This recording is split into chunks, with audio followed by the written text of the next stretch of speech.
deal with Mr. Robertshaw first of all, and he was saying, can we offer rebates? Can we give the lower paid in our society more of their own money rather than them relying on benefits?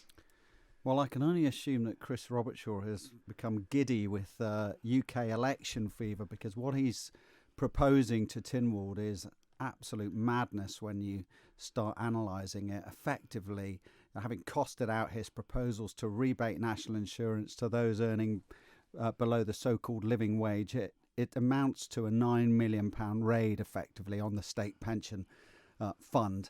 And we've only just returned the National Insurance Fund back to a level of providing a surplus on its day-to-day operations. Chris Robertshaw should know that during the time that he was a minister, that fund was running annual deficits on its operating balance of between 14 and 22 million pounds. So it's a no, you're not being stubborn. No, in the last 3 years of this administration, we've returned that to surplus. One, I think because we've reduced significantly the numbers of people who are unemployed. So we're down to less than 1% of the working population. So numbers are very, very low there.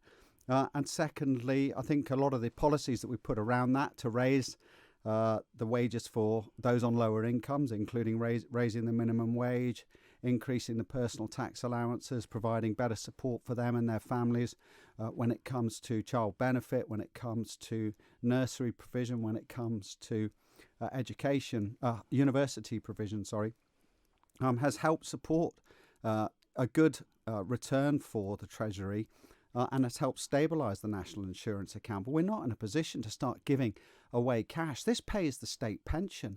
It would automatically bring a level of instability to the national insurance account, bring a level of political meddling, undue political meddling, which would mean the actuaries, every time they come along every 5 years to forecast how long is left in the national insurance fund, in the state pension, and how many years of existence we've got with it, would mean that the projections would be all over the place.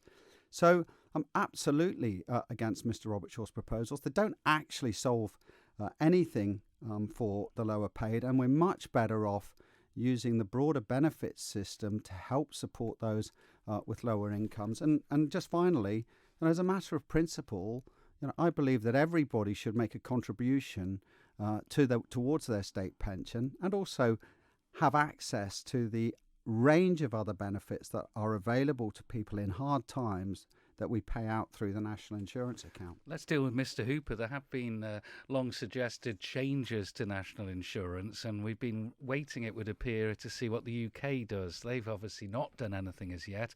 Mr. Hooper was saying, is there room for us to do something on our own? Well, looking further ahead, I think there will be invariably some sort of changes to the national insurance payment system, because the cost of healthcare on this island is steadily increasing, and as you know, everybody's getting older and living longer. So we will need to look at how we're going to fund that in the longer term. But any changes need to be thought through very, very carefully, and they need to be costed very carefully. Isn't we need to make sure. Well, we need to make sure that the money we raise sync with the UK in this case. Well, we need to make sure any changes that we make, the money is directed to the exact causes that we're raising it for. In terms of the UK, as Mr. Hooper should know, the proposals that we had would have meant that those on low incomes, self-employed low incomes, would have potentially paid many hundreds of pounds more per annum in national insurance payments. And the reason why these reforms were never progressed, particularly in the UK and also in the Isle of Man, is because we came into power wanting to make sure that we were redressing some of the cost of living balance. That's why we made all the changes to the personal allowance, the personal income tax allowance, and that's why we've retrenched, along with the UK, from making those kind of changes where people in potentially low-paid, self-employed work were going to have to pay hundreds of pounds more. So there's always opportunity for reform, but touching national insurance and taking it forward, we must do so in a very considered and appropriate manner, because ultimately, at the end of the day, we want both this generation, next generation, and the generation after that to be sure that we are properly preparing for them to get a state pension and support themselves in their retirement.